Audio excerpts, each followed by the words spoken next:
घोटकी से हमारे bureau chief Syed मंदर हुसैन शाह की रिपोर्ट के मुताबिक पाकिस्तान मुस्लिम लीग नून जिला घोटकी के सदर हाफिज मोहम्मद सादिक समीजो और जनरल सेक्रेटरी लाला कैसर खान की क़यादत में अफवाज पाकिस्तान से इज़हार यकजहती के लिए रैली का इनेकाद किया गया, जो कि प्रेस क्लब घोटकी से शुरू हुई।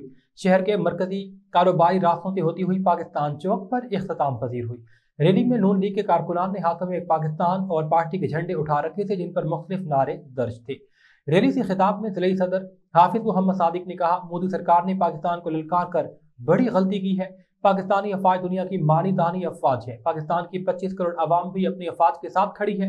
रैली से ज़िले general secretary Lala Qaiser Khan, additional general secretary Saleh Asif Sameju, youth wing जिला घोटकी के सदर उमैर सादिक, सिटी सदर इजाज अहमद और दीगर रहनुमाओं ने भी खिताब किया। रैली में शरीक शाही बाजार के सदर बेशम लाल, लेडीज मार्केट के सदर चेतन दास, मिठाई यूनियन के सदर आगा अकील, अब्दुल समी, घोटकी न्यूज़ के admin Mujahid Sakhijan, city general secretary Asif Sameju, taluka सदर कुर्बान कडानी, रईस गुलाम शब्बीर, अब्दुल हफीज, जुल्फकार अली और दीगर ने बड़ी तादाद में शिरकत की।